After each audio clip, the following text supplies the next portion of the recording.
Hello மக்களே, நான் உங்கள் டிகே. இன்னைக்கு வீடியோ நம்ம என்ன பார்க்க போகிறோம்னு பார்த்தீங்க அப்படின்னா, நார்மல் தையல் மிஷின் ரொம்ப நாளாக ஒரு 2-3 வருஷமாக யூஸ் பண்ணாமல் வச்சிருந்தா ஸ்டெக் ஆகிடும். அது எதனால் ஸ்டெக் ஆகுது, என்ன ஃபால்ட்டு, அது என்ன பண்ணால் சரியாகும் அப்படின்னு நம்ம இந்த வீடியோவில் பார்க்கலாம். முதல்ல இந்த ஃபிட்டில் இருக்க பிளேட்டை கழட்டிக்கோங்க.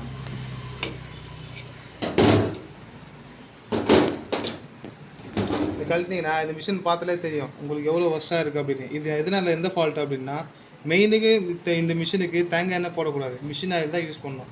எல்லா தையல் மிஷினுக்குமே தேங்காய் எண்ணெய் போட்டிங்கன்னா உங்களுக்கு யூஸ் பண்ணாமல் வச்சுட்டிங்கன்னா ஸ்டெக்காக ஆரம்பிச்சிடும். இந்த மிஷின் இல்லை, எந்த மிஷினாக இருந்தாலும் நீங்கள் மிஷின் ஆயில் மட்டும்தான் போடணும். தேங்காய் எண்ணெய் போட்டிங்கன்னா உங்களுக்கு பிசுக்குத்தன்மை அதிகமாகி மிஷின் டைட் ஆகிடும். ஒருத்தவங்க சொல்லுவாங்க மண்ணெண்ணெய் போட்டு நான் க்ளீன் பண்ணிப்பேன் அப்படின்னு சொல்லுவாங்க. மண்ணெண்ணெய் தேங்காய் எண்ணெயும் மண்ணெண்ணையும் கரெக்டான மிக்சிங்கில் போட்டிங்கன்னா பிரச்சனை இல்லை.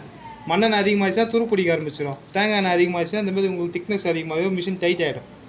அதனால் மிஷின் ஆயில் யூஸ் பண்ணினாலே உங்களுக்கு போதுமானது. கரெக்டாக மெயின்டைன் பண்ணணும். வாரத்துக்கு ஒரு வாட்டி எண்ணெய் போட்டிங்கன்னா உங்களுக்கு அது பாட்டுக்கு யூஸ் பண்ணி டெய்லி யூஸ் செய்தால் டெய்லி நீங்கள் எண்ணெய் போடலாம். இப்போ இந்த இடம் பார்த்தீங்கன்னா தெரியும், இதுதான் நீங்கள் பாபின் கேஸ் போடுற இடம்னு சொல்லுவாங்க. இந்த பாபின் கேஸ் போடுற இடத்துலையே எந்த அளவுக்கு துரு ஏறிட்டு பாருங்க.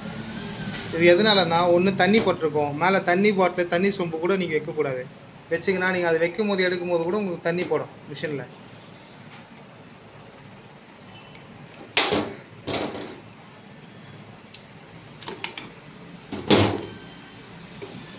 இப்போ முன்னாடியோட இப்போ பாருங்கள், இப்போ மிஷின் சுற்றினா உங்களுக்கு வீல் ரொட்டேட் ஆகும்.